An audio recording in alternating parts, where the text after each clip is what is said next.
Hello everyone, welcome to all of you in exam guru. दोस्तों, national bank for agriculture and rural development यानी कि नाबार्ड की तरफ से असिस्टेंट मैनेजर ग्रेड ए का नया नोटिफिकेशन जारी कर दिया गया है। सो गाइस, इस वीडियो में मैं आपको इस वैकेंसी के बारे में कंप्लीट डिटेल्स बताऊंगा, जैसे कि इसका सिलेबस क्या है, एग्जाम पैटर्न कैसे हैं और इस जॉब में आपको इन हैंड सैलरी कितनी मिलने वाली है। सो गाइस, चलिए आज का वीडियो स्टार्ट करते हैं। सबसे पहले इंपॉर्टेंट डेट्स देख लोगे तो आपका जो ऑनलाइन एप्लीकेशन फॉर्म है वो 27 जुलाई से स्टार्ट हो चुका है और इसे अप्लाई करने का लास्ट डेट है 15 अगस्त 2024।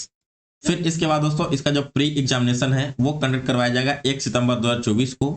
मेंस एग्जाम के बारे में आपको आगे चलकर डेट का इंटीमेशन दे दिया जाएगा। इसके बाद नेक्स्ट यहाँ पर है दोस्तों आपकी वैकेंसी।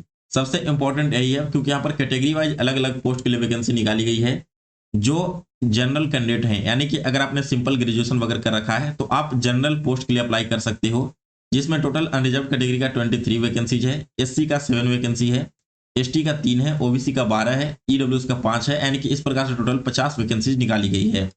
फिर इसके बाद अलग अलग स्ट्रीम की वैकेंसी यहाँ पर देख सकते हो, जैसे सीए का हो गया, फाइनेंस हो गया, आईटी डिपार्टमेंट हो गया, एग्रीकल्चर, एनिमल हस्बेंड्री।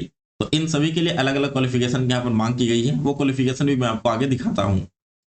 नेक्स्ट आगे बढ़ते हैं तो देख लीजिए यहाँ पर अगला है आपका ग्रैंड टोटल वैकेंसी की बात करें तो 102 सीट यहाँ पर निकाले गए हैं, जो कि लास्ट टाइम से ज्यादा है। लास्ट टाइम 70 से लेकर 80 तक की वैकेंसी निकाली गई थी, इस बार 100 वैकेंसी निकाली गई है। और दोस्तों ऐसे जैसे पोस्ट पर आपकी वैकेंसी इतनी देखने को मिलती है क्योंकि यहाँ पर आप आईपीएस, पीओ एंड क्लर्क जैसा एक्सपेक्ट नहीं कर सकते हो कि थाउजेंड्स में आपकी वैकेंसी निकाली जाए। फिर इसके बाद देखिए नेक्स्ट यहाँ पर अप्लाई करने के लिए जो आपके पीडब्ल्यूडी कैंडिडेट हैं उनके लिए यहाँ पर क्राइटेरिया रखा गया है। नेक्स्ट बात कर लेते हैं दोस्तों आपकी एज की। तो यहाँ पर एज जो आपका काउंट किया जा रहा है दोस्तों, वो आपका काउंट किया जा रहा है, यहाँ पर देखिए आपका जो एज है वो काउंट किया जा रहा है आपकी 1 जुलाई 2024 के अनुसार। और 1 जुलाई 2024 के अनुसार आपकी मिनिमम एज 21 ईयर्स होनी चाहिए और मैक्सिमम एज 30 ईयर्स। यानी कि दोस्तों अगर आप अप्लाई करना चाहते हो तो आपका डेट ऑफ बर्थ 2 जुलाई 1994 से लेकर के 1 जुलाई 2003 के बीच में होना चाहिए और दोनों डेट आपका इंक्लूसिव है, यानी कि इस डेट में भी अगर आपका डेट ऑफ बर्थ है तब आप अप्लाई करने के लिए एलिजिबल हो जाओगे। बाकी यहाँ पर ओबीसी के लिए 3 साल की छूट दी गई है और बाकी अदर जो कैंडिडेट हैं एससी एसटी वगैरह उन्हें 5 साल की एज रिलैक्सेशन यहाँ पर दिया जाता है। इसके बाद दोस्तों क्वालिफिकेशन देख लेते हैं, क्या क्या अप्लाई करने के लिए क्वालिफिकेशन की जरूरत है। तो आपका जो क्वालिफिकेशन है एजुकेशनल क्वालिफिकेशन, वो भी कब से काउंट किया जाएगा, तो ये भी आपका काउंट किया जाएगा 1 जुलाई 2024 के अनुसार। और यहाँ पर दोस्तों देखिए आपकी अप्लाई करने के लिए अगर आप जनरल कैटेगरी में अप्लाई करना चाहते हो तो आपने अगर किसी भी यूनिवर्सिटी ऑफ इंडिया से ग्रेजुएशन कर रखा है, ठीक है, और मिनिमम आपका 60% मार्क्स होना चाहिए जनरल एंड ओबीसी कैंडिडेट के लिए। इसके अलावा जो एससी एसटी या फिर पीडब्ल्यूबीडी कैंडिडेट हैं उनके 55% मार्क्स होने चाहिए, तभी आप अप्लाई कर पाओगे।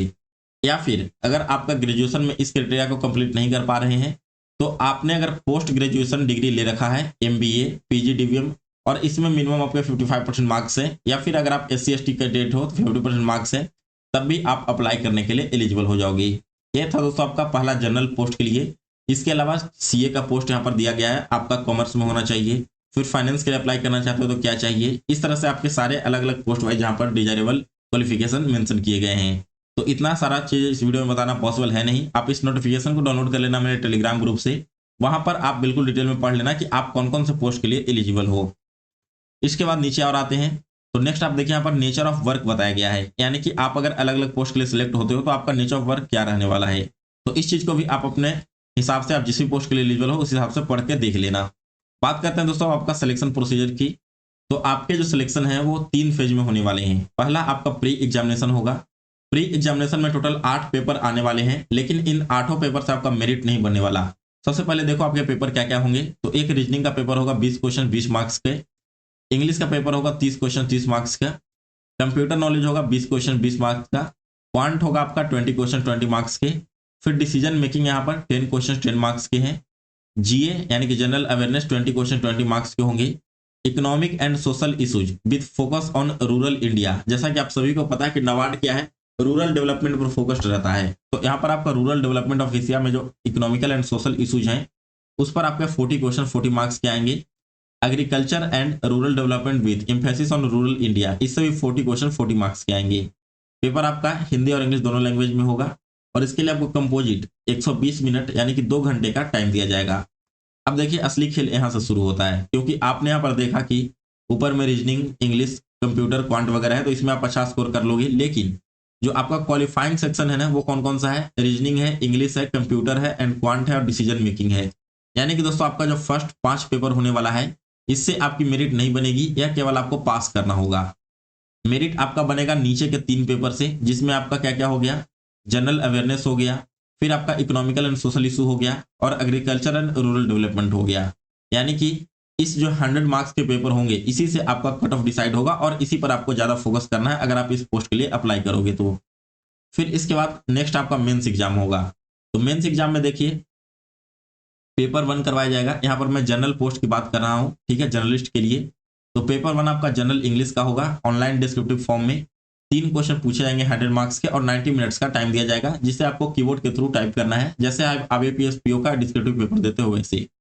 फिर पेपर 2 होगा, जो कि economic and social issues and agriculture rural development पर बेस्ड होगा। ये भी आपका डिस्क्रिप्टिव एंड ऑब्जेक्टिव दोनों टाइप है, जिसमें 30 क्वेश्चन आपके ऑब्जेक्टिव होंगे 50 मार्क्स के और 6 क्वेश्चन पूछे जाएंगे, ठीक है, जिसमें से 4 क्वेश्चन आपको जवाब देने हैं।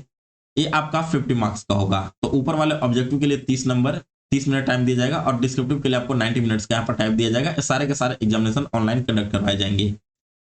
फिर इसके बाद देखिए कुछ क्वेश्चन यहाँ पर आपके जो पेपर में 2 मार्क्स के होंगे, कुछ 1 मार्क्स के होंगे, जो कि आपको एग्जाम में ही इंडिकेट कर दिया जाएगा कौन सा क्वेश्चन कितने वेटेज का है। इसके बाद अगर आप स्पेशलिस्ट पोस्ट के लिए अप्लाई करना चाहते हो, तो फर्स्ट पेपर तो आपका बिल्कुल सेम है जर्नलिस्ट जैसा ही। सेकंड पेपर आपने जिस भी स्पेशल पोस्ट के लिए अप्लाई किया है, उस स्पेसिफिक पेपर को आपको देना होगा। इसके बाद दोस्तों मेंस एग्जाम कंडक्ट हो गया। नेक्स्ट आपका है यहाँ पर देखिए क्या, एक और है राजभाषा पोस्ट। तो राजभाषा पोस्ट का भी आप यहाँ पर देख लो, यही आपका पैटर्न है। जो मेंस क्वालिफाई कर लेंगे उन्हें तीसरे स्टेज के लिए बुलाया जाएगा, जो कि है psychometric test and interview. Psychometric test mandatory है सभी के लिए, 90 मिनट्स ड्यूरेशन होगा, MCQ बेस्ड रहता है। और इंटरव्यू आपका होगा ग्रेड 1 का, RDBS और राजभाषा दोनों के लिए 50 मार्क्स का। दोस्तों आपकी जो फाइनल मेरिट है वो आपको मेंस एंड इंटरव्यू इसी दोनों मार्क्स पर बनने वाले हैं। तो ये था दोस्तों आपका कंप्लीट सिलेक्शन प्रोसेस। और यहाँ पर जो इंटरव्यू में कॉल किया जाएगा कैंडिडेट को, उसका रेशियो 1/3 रह सकता है, मैक्स टू मैक्स। फिर इसके बाद बात कर लेते हैं आपके सिलेबस की। तो देख लीजिए यहाँ पर आपका डिटेल सिलेबस दिया गया है। तो जब भी आप तैयारी करने जाओ किसी भी एग्जाम की, चाहे फिर नाबार्ड का एग्जाम हो, आप सिलेबस को बहुत अच्छे से समझो, हर एक टॉपिक को देखो कौन कौन से टॉपिक यहाँ पर मेंशन किए गए हैं। अगर आप देखोगे इकोनॉमिक एंड सोशल इशूज, तो अच्छी खासी टॉपिक यहाँ पर आपको इंक्लूडेड मिलेगी। तो इन सभी टॉपिक्स को आपको पढ़ना होगा, क्योंकि इस टॉपिक से कहीं से भी क्वेश्चंस आ जाएंगे और उसे आपको डिस्क्रिप्टिव में लिखना है। यानी कि आप यहाँ पर तुक्का भी नहीं लगा सकते कि चलो कुछ पढ़कर गया है तो किसी तरह ऑप्शन एलिमिनेट करके आप यहाँ पर जवाब दे दिए। तो बहुत ही डिटेल में पढ़ना होगा ऐसे पोस्ट के लिए, क्योंकि पोस्ट काफी शानदार है, सैलरी भी आपको इसमें काफी अच्छी मिलने वाली है। नेक्स्ट ईयर आपका एग्जामिनेशन सेंटर कहाँ कहाँ पर एग्जाम पढ़ने वाला है, तो आप देख लेना आपके स्टेट में इसका सेंटर है या फिर नहीं है। इसके अलावा मेंस का भी यहाँ पर सेंटर दिया गया है, इन सारे सेंटर पर आपके मेंस एग्जाम कंडक्ट करवाए जाएंगे। फिर इसके बाद देखिए नेक्स्ट आपका हो जाता है एप्लीकेशन फी।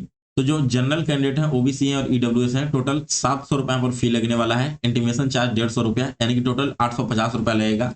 और SC ST और PWD कैंडिडेट को 150 रुपये का यहाँ पर चार्ज देना पड़ेगा।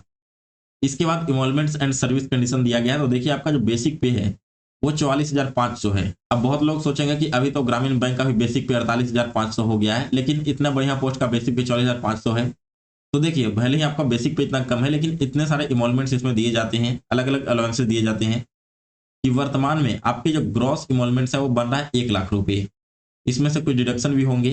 बाकी आपके देखिए न्यूज़पेपर से लेकर के house accommodation, internet, phone charges, book grant allowance और भी बहुत तरह की चीज़ें दी जाती है, जैसे कि फर्नीचर वगैरह दिया जाता है। तो एक अच्छी खासी सैलरी आपको यहाँ पर देखने को मिल जाएगी। मैं एक सेपरेट वीडियो बना दूंगा इसके सैलरी के ऊपर, जो ऑलरेडी सिलेक्टेड कैंडिडेट है उनसे लेकर के, तो उसके लिए आप लोग टेंशन मत लो। सो गाइस इसका ऑनलाइन एप्लीकेशन फॉर्म स्टार्ट है, अगर आप अप्लाई करना चाहते हो तो कर देना। इसका अप्लाई करने का भी लिंक मैंने अपने Telegram group IBPS exam PDF पर डाल दिया है, और उस टेलीग्राम ग्रुप का लिंक आपको इस वीडियो के डिस्क्रिप्शन बॉक्स में मिल जाएगा। सो गाइस फिलहाल इस वीडियो में बस इतना ही। अगर आपको वीडियो पसंद आया तो इसे लाइक और शेयर करें, और आगे भी इसी तरह की वीडियो देखने के लिए एग्जाम गुरु चैनल को सब्सक्राइब कर इसके बेल नोटिफिकेशन को ऑन कर लें।